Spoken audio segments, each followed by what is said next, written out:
O Espírito Santo no arrebatamento. Um esboço cronológico da profecia, do arrebatamento ao estado eterno.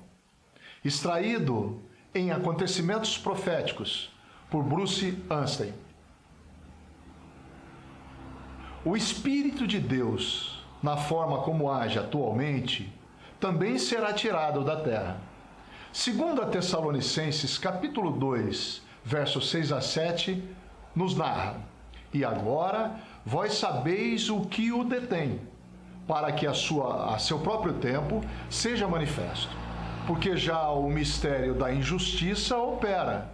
Somente há um que agora resiste até que do meio seja tirado. Hoje, ele habita na igreja que está na terra. A igreja é sua habitação. A igreja somos nós, os crentes. O Senhor prometeu que, uma vez que tivesse vindo para habitar na igreja, o Espírito jamais a deixaria. O livro de Atos, capítulo 2, versos de 1 a 4, nos narra que, e cumprindo-se o dia de Pentecostes, estavam todos reunidos no mesmo lugar. E de repente veio do céu um som como de um vento veemente e impetuoso, e encheu toda a casa em que estavam assentados. E foram vistas por eles línguas repartidas como que de fogo, as quais pousaram sobre cada um deles. E todos foram cheios do Espírito Santo e começaram a falar noutras línguas, conforme o Espírito Santo lhes concedia que falassem. 1 Coríntios, capítulo 12, verso 13 diz: Pois todos nós fomos batizados em um Espírito, formando corpo, quer judeus, quer gregos, quer servos, quer livres, e todos temos bebidos de um Espírito. João capítulo 14, verso 16 diz: E eu rogarei ao Pai, e Ele vos dará outro Consolador, para que fique convosco para sempre. Quando a igreja for chamada para a glória, o Espírito Santo sairá deste mundo para nunca mais vir aqui habitar. Isso não significa que o Espírito deixará de trabalhar sobre a terra. Porém, daquela hora em diante, ele fará sua obra neste mundo a partir de seu lugar no céu, como fazia antes do Pentecostes, na época lá do Antigo Testamento. Ele continuará a operar em uma diversidade de ações. Apocalipse capítulo 1, verso 4 nos diz: João, às 7 igrejas que está na Ásia: Graça e paz seja convosco da parte daquele que é, e que era, e que há de vir, e da dos 7 espíritos que estão diante do seu trono, como na vivificação das almas, etc. Nota do autor. Alguns poderiam perguntar: como podemos saber quando o Espírito será tirado? Cremos que as passagens a seguir deixam claro que isso acontecerá por ocasião do arrebatamento.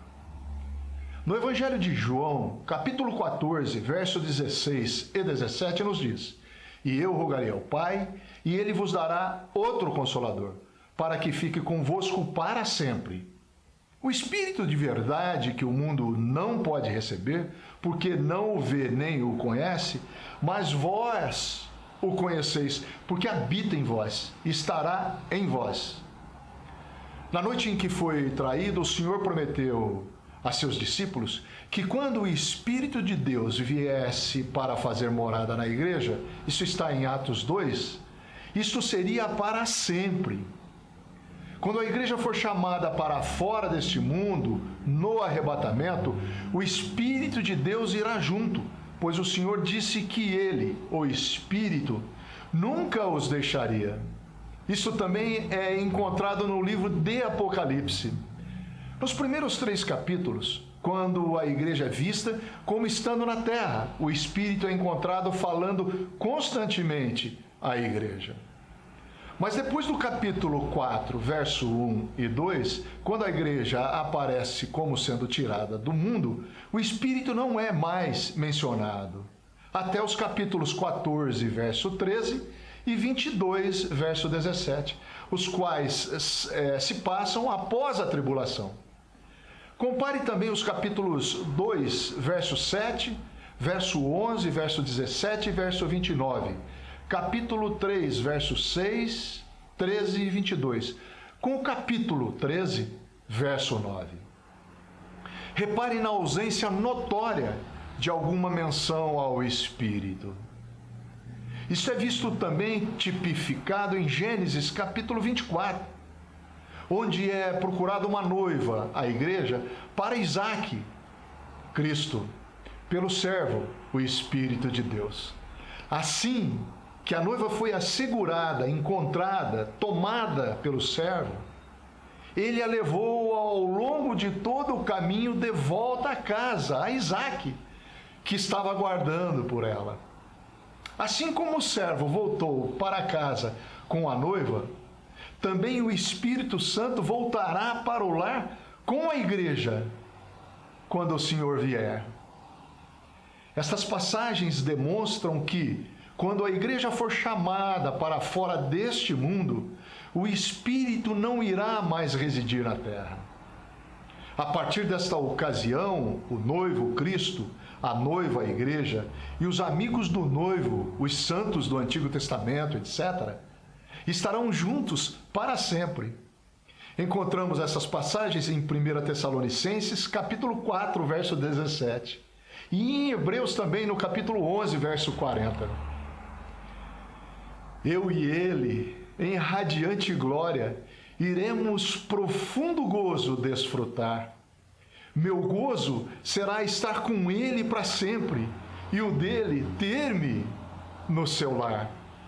A igreja não passará pela tribulação, ela será levada para a glória na vinda do Senhor, no arrebatamento.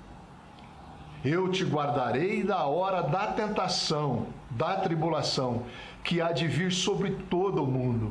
Apocalipse capítulo 3, verso 10. Tudo isso acontecerá num piscar, num momento, num piscar de olhos.